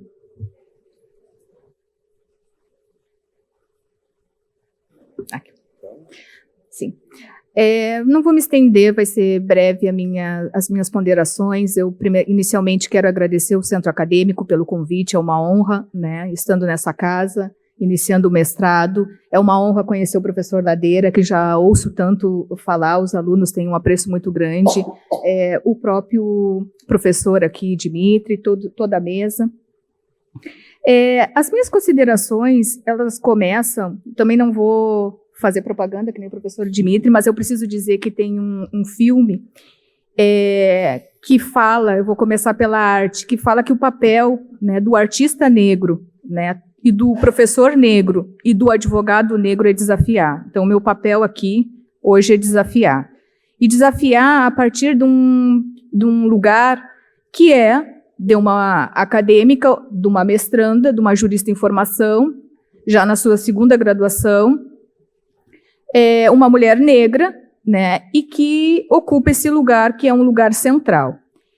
Eu não posso me furtar aqui de falar sobre a questão da igualdade, né, e principalmente do direito constitucional, a partir da ideia, né, da categoria de raça. Porque isso é muito caro para nós, professor Ladeira, e a gente pode, professor Dimitri, toda a mesa aqui presente, a gente pode olhar para essa plateia aqui e ver que a gente ainda tem muito a buscar, muito a percorrer. A gente precisa mais de acadêmicos negros no curso de Direito, a gente precisa pensar nessas políticas públicas, e a gente precisa pensar nessa sociedade que vive, sim, o seu momento sombrio, vive um momento muito difícil, e a gente sabe que a gente, além de viver um momento muito sombrio e difícil, tem muito sangue derramado. E, infelizmente, esse sangue derramado tem cor. Embora que eu não ocupe algumas outras posições, como não sendo uma mulher preta, periférica, pobre, né, mas sendo, sim, uma mulher preta dentro da academia, ocupando um lugar não de privilégio, mas de destaque, né, e aqui eu me filio ao professor Adilson Moreira, né, quando ele escreve, ele diz que como jurista, na obra Pensando como um Negro, ele não tem como fugir dessa categoria, e eu também não tenho, e acredito que outros colegas não tenham como fugir dessa questão. Ninguém nessa sociedade tem como fugir um pouquinho dessa questão, que também envolve a questão econômica, né, essa questão da classificação racial, da colonialidade do poder, que acaba operando em todas as dinâmicas da sociedade, acaba produzindo, sim, iniquidades que são gritantes e acaba produzindo morte, acaba produzindo esse genocídio que a gente tem acompanhado, o que é muito ruim.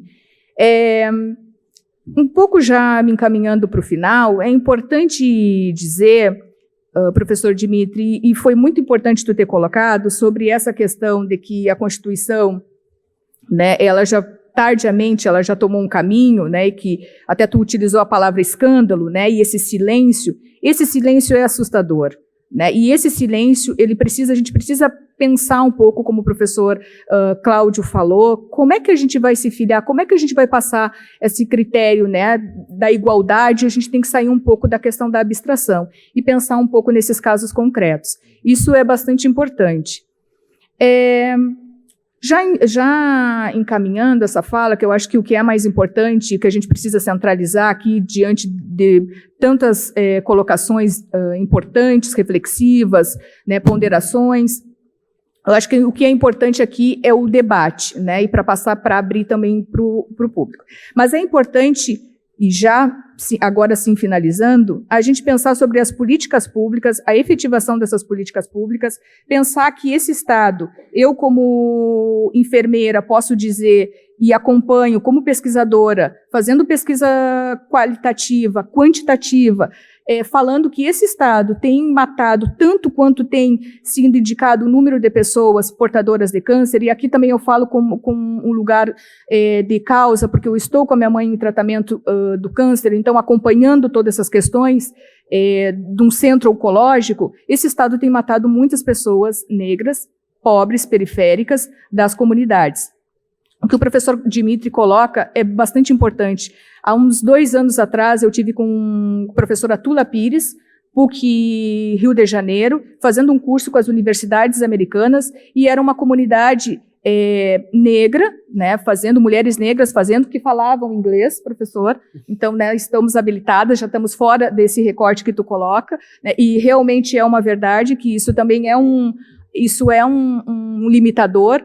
Mas é importante dizer que as comunidades também estão fazendo, né, o trabalho que seria do Estado, né, agilizando muitas políticas públicas que são importantes para que essas comunidades e essas pessoas não virem um número e não virem parte de um mapa, e de um mapa da violência. Então, isso é importante dizer. E isso a gente, ainda que o professor disse que não falou sobre a questão da interseccionalidade, é importante a gente também mapear essa questão, porque aí a gente está falando mulheres, negros, pessoas com deficiência, a gente está falando de comunidade LGBTQIA+, de indígenas, a gente está falando de várias categorias, né, vários grupos identitários, e aqui eu vou utilizar um termo pela ideia, né, da decolonialidade, que é encruzilhada, né, mas a encruzilhada, eu acho que a nossa encruzilhada não é a partir de um pensamento ocidental, né, que diz que a encruzilhada é o fim, né, que a encruzilhada é um problema, nós estamos com uma encruzilhada, nós estamos com um fim.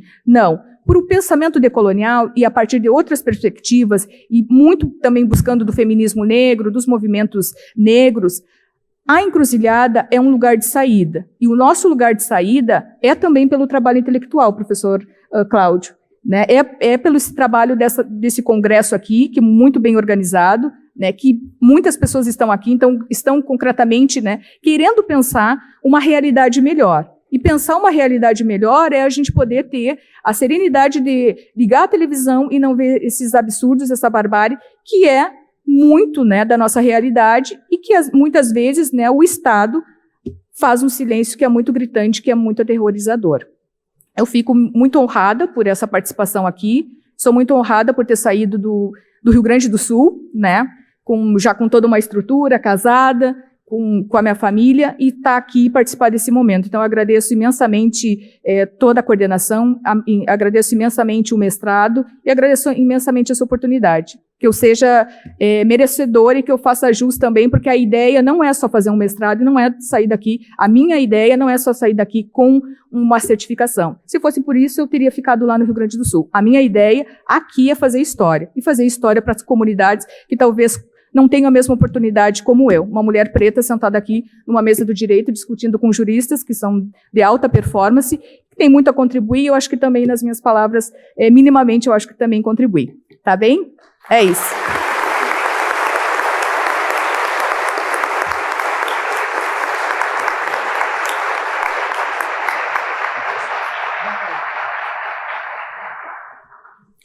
Muito obrigado, Ellen, pela sua contribuição excelente. Pessoal, tendo em vista o horário, que já passou das 6 horas, a gente vai fazer uma rodada de perguntas, mas assim, só com uma pergunta, tá? Alguém... Ou seja, não é uma rodada. Mas, enfim, alguém tem alguma pergunta? Eu não vou falar nada. Alguém tem alguma pergunta? É o Pilate. Pode falar, professor Pilate. Bom,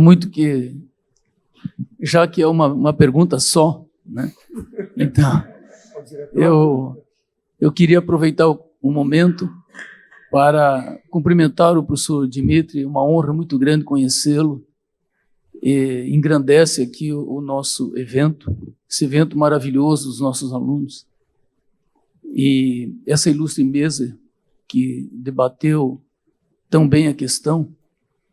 E eu queria fazer uma consideração, professor, com os nossos agradecimentos e a nossa admiração, que é a questão do nosso paradigma, né? Porque, na verdade, o que nós perdemos é a dimensão de povos, né? E nós colocamos no Estado e na lei a solução dos problemas, ou seja, transformamos o problema em abstrato. E a sua manifestação e da mesa é invocando exatamente a presença dos fatos, né? Para completar o problema. E eu dou como um exemplo a questão no direito romano, porque eu sou romanista. No direito romano, a plebe que estava nessa condição inferior, eles simplesmente vetavam, eles não precisavam discutir critérios jurídicos, simplesmente não aceitamos. E pronto. Então, o que restava fazer? Caminhar para a autocomposição. E tudo o que o nosso sistema não permite é falar, né? Ele não quer ouvir, ele quer discutir tecnicamente. E isso me parece o grande desafio, né? De ter empobrecido a modernidade, ter empobrecido o direito, é justamente se submetendo à racionalidade econômica, que é onde se assenta a desigualdade. Então, professor, todos os membros da mesa, muito obrigado pela contribuição, e ao professor Dimitri, mais uma vez, um grande abraço, foi uma palestra maravilhosa, professor. Muito obrigado.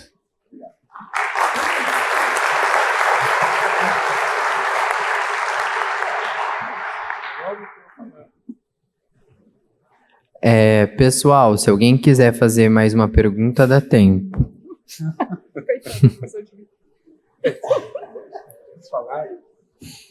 Gente, agora...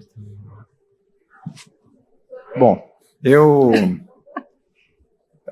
reitero as palavras do professor Pilate, mas eu gostaria de ouvir o professor Dimitri no que se refere hoje ao movimento, talvez o movimento mais radical, no bom sentido, da questão do resgate dessa questão da humanidade roubada que se deu junto à escravidão em quase 400 anos.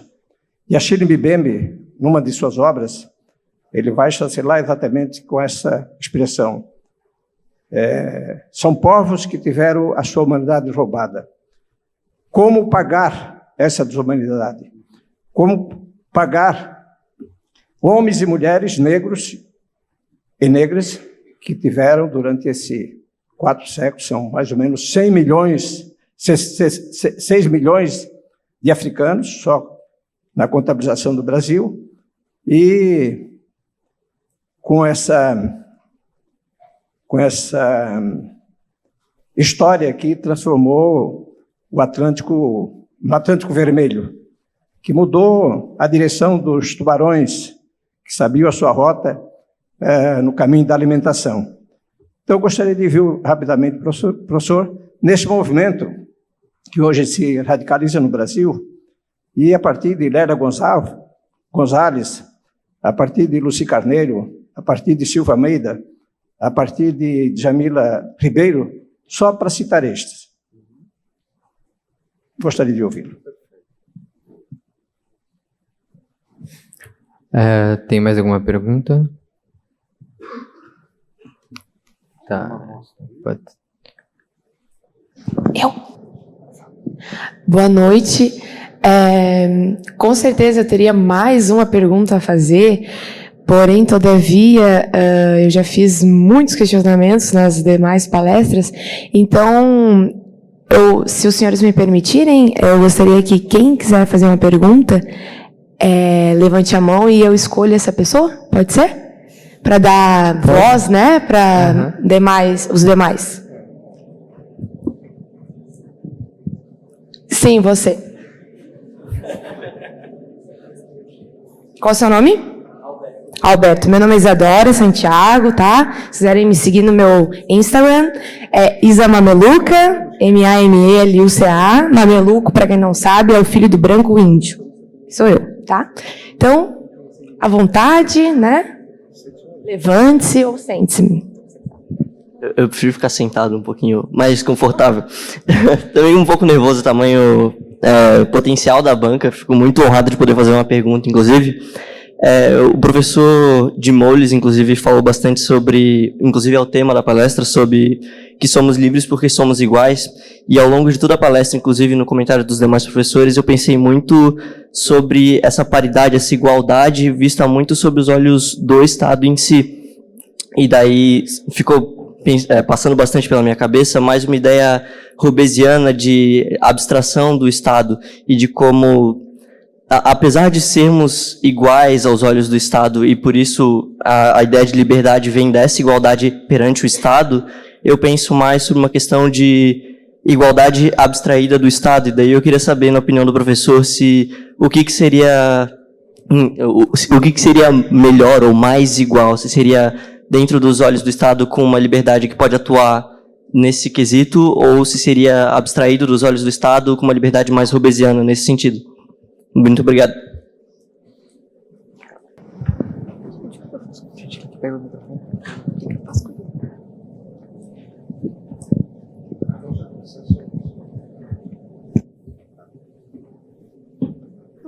Então, eu queria agradecer mais uma vez a hospitalidade, as perguntas, a gentileza de todo mundo de refletir coletivamente. Claro que não, assim, não consigo, já escrevi um livro, tenho que fazer mais um agora hoje para responder essas indagações. Então, eu queria assim, tentar juntar alguns elementos, pensando mais do que vocês estão ainda no estudo da graduação, tem aquele TCC temido para fazer, então um pouco pensar em uma perspectiva mais utilitarista. Então, de tudo isso que foi dito, vou tentar pular, fisgar através das perguntas. Então, o meu primeiro ponto, que começa desde as colocações iniciais dos professores, eu convido, quer dizer, eu concordaria, eu gosto muito de teoria geral, de pensar nas teorias da igualdade, de refletir, de ter toda essa ideia de várias perspectivas para chegar naquilo que a doutora Ellen estava dizendo, pensar como negro, eu sugiro no meu livro, pensar como jurista das minorias sociais, mas não como advogado. Porque o desafio do Adilson é isso, pensar como jurista, porque como advogado eu consigo defender qualquer causa com os meus conhecimentos. O meu cliente disse, não sei, eu matei uma pessoa, vou te defender.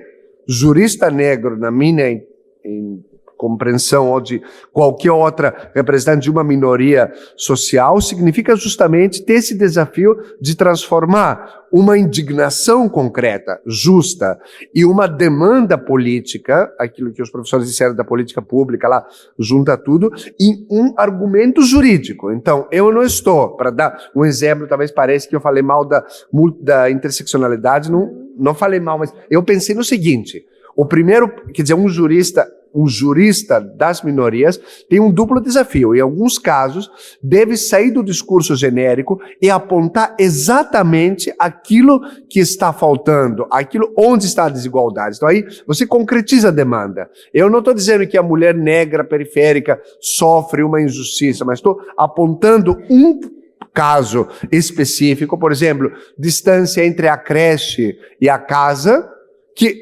estatisticamente falando, a questão das provas, que é fantástica, a igualdade, então, para quem está começando a pensar, não dá para discutir sobre a liberdade com princípios. Sobre a igualdade, nós temos que ter uma ancoragem na realidade. Então é isso, se eu comprovar de que a mulher que mora na periferia, no Minha Casa Minha Vida, que foi feito no fim do universo, e assim por diante, ela sofre uma desigualdade no nível dos resultados que acaba influenciando no tratamento pelo Estado da sua... Quer dizer, isso é... Em alguns casos, então, nós devemos ser muito específicos. Mãe solteira que mora na Minha Casa Minha Vida, isso é uma categoria. Então, trato desse problema. Agora, o outro, que é digamos assim, o gênio e o grande desafio da Kimberly Crenshaw, e quem escreve sobre a interseccionalidade, é o fato de que o direito deveria fazer um passo a mais, avançando, pensando o seguinte: mulher negra não é mulher é negra, é um novo substantivo. Estou dizendo isso no meu livro: mulher negra. Se escreve sem traço, sem separação. Aí surge uma nova categoria que deve ser fundamentada, que deve ser analisada. De repente, mulher negra não é nem mulher nem negra, porque tentando juntar as duas categorias, ela pode perder. Agora, aí surge uma outra questão que, por exemplo, nós vemos muito, aí vou pular de temas, voltando muito no direito antidiscriminatório, que é aquilo que eu queria realmente insistir, que é o seguinte fato: categorias como deficiente físico, pessoa, não sei, com especial, como se diz, é uma categoria inapta. Não é uma categoria que nos permite operacionalizar. Se eu fosse cego, eu daria. Tem o professor Amaral da USP, professor titular em São Paulo, ele, desde criança, tem deficiência visual absoluta, mas ele defendeu a vida dele, porque ser cego é um problema, mas não um problema insuperável. Agora, se eu fosse surdo-mudo, eu conseguiria estudar em uma faculdade em que nenhum professor daria aula? Quer dizer, isso estou dando um exemplo assim que eu imaginei, agora me veio na cabeça, para pensar de que várias estão tratados sobre os direitos das pessoas com deficiência. Que deficiência? Se eu estou na cadeira de rodas, eu não tenho deficiência em relação a vocês em uma escola de direito, mas tenho deficiência em outro ponto. Agora, se eu for surdo-mudo, que é uma coisa muito simples de resolver, alguém dos senhores consegue dar aula? Eu não consigo. Para uma pessoa com deficiência visual, senta na primeira fila, eu sento do lado dele, já fiz isso. Aliás, tive uma senhora que era cega, ela me disse o seguinte: tira o microfone, porque conforme você anda falando com o microfone, eu não tenho a mesma sensação dos demais que estão te vendo, indo de cá, de lá, dando aula, assim, tipo na graduação. Se você não falasse pelo microfone, ela, pela mudança da minha voz, conseguiria me acompanhar. Então, é uma coisa, nós aprendemos. Agora, ou seja, isso é a concretização. Ou seja, homenageando a ordem do seu advogado, eu sou marido de advogada, a minha mãe era advogada, meu pai, assim, tipo, todo que eu consigo pensar na minha família, sou advogado, sou eu que abandonei esse caminho. Então, a prova e a concretização é importante, junto com o fato de que nós não podemos apenas pensar em questões concretas, mas a partir de um certo ponto surge uma questão que o professor Samuel está indo, no final está dizendo: qual é a dívida histórica presente no Brasil, como você pode operacionalizar isso? É um tema que não está sendo discutido, enquanto o auxílio moradia, se me permite assim, fazer uma reflexão muito superficial. É o seguinte: eu tenho aqui uma resolução vigente do Conselho Nacional de Justiça dizendo: juiz que ainda em determinadas situações recebe auxílio moradia pode receber até R$ 4.330. Alguma empregada doméstica que não tem casa recebe 4.300 para auxílio. Quer dizer, o auxílio moradia, para mim, no setor público, para pensar aquilo que o professor Leandro estava dizendo, e claramente, o fato de que existe um auxílio moradia é um escândalo. O fato de que existe um escândalo juridicamente falando. Então, a ideia, quer dizer, quem precisa mais de auxílio moradia? A pessoa mais pobre. Eu estou recebendo, sou funcionário CLT, estou recebendo um salário muito bom, mas ninguém se preocupa como que eu pago o aluguel da minha casa. Posso pagar mais, menos. Agora, se eu fosse desembargador pela minha idade, eu teria direito de receber o auxílio moradia. Isso já entra, quer dizer, nós estamos aqui pensando em desenhos institucionais que são muito interessantes, toda a riqueza que vocês estão trazendo. Então, aí diz o professor Samuel, e a dívida histórica. E a dívida tem uma professora da Universidade da Califórnia, Laura Nader, que escreveu um livro super relevante com o título, não lembro agora exatamente, mas mais ou menos A Pilhagem do Terceiro Mundo, colocando justamente a ideia do direito não abstrato, mas do direito concreto, que continua. Então, existe uma dívida histórica, que alguém está dizendo, estou nessa posição porque os meus antepassados aproveitaram dos antepassados da doutora Ellen, isso é estatisticamente comprovado, ainda que não tenha o nexo de causalidade jurídico de que ocorreu, e isso deve ser tematizado, inclusive pensando em um cálculo econômico. Quer dizer, ou seja, existem tarefas, uma ação civil pública tematizando isso e pensando nessa hipótese, tanto na atualidade como na perspectiva histórica. O professor Pilati, eu tive uma aula, nunca gostei muito do direito romano, mas eu tive vou confessar para o senhor, uma experiência muito interessante no primeiro ano, do primeiro semestre, aliás, da Faculdade de Direito. Eu tinha um professor que ele fazia o seguinte, metade da aula era direito romano, ou seja, direito privado, que eu não gostava para nada, professor, a outra metade era instituições do povo romano, da história romana. Então ele, não sei se ainda isso é só eu, mas mais ou menos, então, metade da aula dele eu não me interessava para nada, porque era uma coisa, contratos, batia na balança. Agora, o outro é aquilo que o professor Pilates colocou, essa centralidade, como o povo romano foi construindo a comunidade sem o princípio da igualdade, do começo ao fim. E aí, volto na pergunta do Hobbes, que os professores também juntaram, e nós temos uma dúvida central aqui. A democracia brasileira é uma democracia baseada na igualdade? Do ponto de vista material, do resultado, vocês vão dizer que não. Mas eu digo, do ponto de vista formal, existe o princípio da igualdade, por isso eu falo de hibernação, que está lá no centro. Se nós fôssemos assim, não tenho nem um milésimo do seu conhecimento sobre o mundo romano, mas era um lugar onde confessadamente se dizia, a mulher está lá, o escravo está aí, ou a plebe faz uma sugestão, e tem um tribuno da plebe, que eu lembro lá da escola, que pode talvez falar alguma coisa, mas os senadores ficam lá com seus cavalos, e depois, quando não funciona isso, vamos ter os príncipes, os imperadores, quer dizer, é uma espécie, quer dizer que isso era democracia, ou em Atenas havia democracia, é uma falha no sentido constitutivo. Agora, quando você tem um país que está dizendo, a partir pelo menos dos 16 anos, todos os brasileiros são iguais, como isso repercute nisso que eu chamaria uma contradição fantástica? Então, todas essas colocações poderíamos, sei lá, discutir anos e anos sobre isso, é justamente aquilo que deve ser feito, como a igualdade entra como uma espécie de fazendo comparação com a crise da atual sanitária, é uma espécie de um vírus. Se você pegar o vírus da igualdade, você lê o Hobbes, que é o autor mais citado no mundo, nas ciências sociais, é o Hobbes.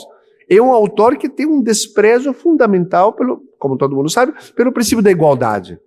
Pela sociedade dele, por assim por diante, quer dizer, mas o desafio democrático é de que, olhando na Constituição, todo mundo é igual. A discriminação, isso foi um tema tratado, desculpem se correr de um lado para o outro, a doutrina sobre o direito antidiscriminatório, que vai ser o meu ponto mais concreto para terminar, está dizendo, a discriminação é um fenômeno inerente no direito. Eu não trato os idosos como os de idade média, as crianças como os militares, os estudantes de direito como os estudantes de medicina. Quer dizer, a discriminação literal, no sentido de diferenciar, é o direito. Isso é impossível de abolir. Existe uma espécie de discriminação que, dentro do direito discriminatório, vai ser chamado de uma discriminação não justificada, ou em inglês wrongful discrimination. Então, é isso que estamos discutindo aqui, e aí nesse ponto, eu vejo, assim, até um apelo para vocês discutirem, há uma falta de doutrina de direito antidiscriminatório, que deveria ser ensinado nas faculdades, há uma falta de legislação antidiscriminatória, né? Em muitos países do mundo tem uma lei geral de antidiscriminação. No Brasil temos o Estatuto da Igualdade Racial, ótimo, mas apenas parcial e não aplicado, mas é outra coisa, e os tratados sobre as pessoas com deficiência. Não existe uma lei antidiscriminatória. Isso é só pegar da União Europeia e copiar, não é? No Congresso está tramitando nos Estados Unidos, o mundo inteiro tem uma lei geral que problematiza a antidiscriminação. E aí, o advogado, na sua petição, tanto pelo geral como pelo específico, que eu concordo plenamente com os professores, que temos que falar do concreto, teria uma base, então, com critérios específicos. Então, procurem lá em qualquer país, aí tem tipo dezenas de exemplos de países, ideia de uma lei geral da discriminação, pode fazer amanhã a OAB só sentar um dia, claro que tem lei de processo penal pendente, de processo constitucional e assim por diante, mas uma lei geral de antidiscriminação e autoridades específicas da administração pública pensando sobre a antidiscriminação, onde aquela mulher da periferia vai dizer, olha, o fato de que eu tenho que deixar o meu filho na creche a 3 quilômetros da casa e correr 3 quilômetros até a casa da patroa, isso não é apenas um setor, digamos assim, é um tema privado, mas é um tema de que o Estado brasileiro ou a Prefeitura de Florianópolis construiu e essa ideia, digamos assim, essa política pública, e aí, talvez o último, porque, sei lá, tem outra palestra, assim por diante, nós temos que, na minha lógica, que fazer uma clara distinção entre políticas públicas, que são questões do legislador, basicamente, e alegações de uma violação do direito fundamental à igualdade, que para mim deveriam ser do judiciário. Então aí nós temos um campo que ainda deve ser construído, mas não é para o juiz, concordo plenamente, se abocanhar e falar, estabelecer a sua concepção da igualdade, mas pensar concretamente em quais casos a legislação vigente ou coisas assim tão simples como Minha Casa Minha Vida, não é a prefeitura que vai decidir onde vai fazer isso. Isso é uma questão de uma deliberação que envolve justamente princípios de igualdade, quando você percebe que, a depender da classe social, a distância do seu lugar de trabalho ou o tempo que você gasta no trânsito é diferente. Então aí,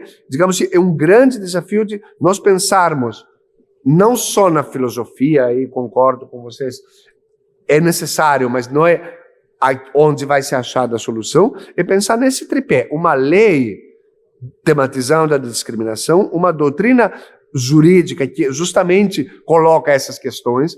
A escravidão, vamos comemorar com a Lei Áurea, acabou a escravidão. O que acabou?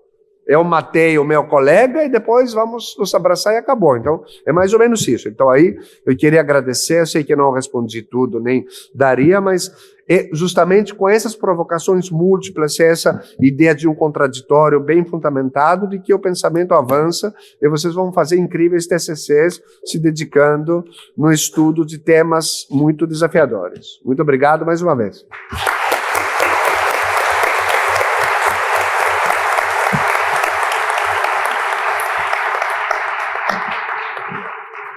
Bom, então a gente encerra essa mesa agradecendo em nome do CACHIF e todo do Centro de Ciências Jurídicas a presença do professor Dimitri, da Ellen Diogo, dos professores, do professor Cláudio Ladeira e do professor Leonardo. Obrigado, gente.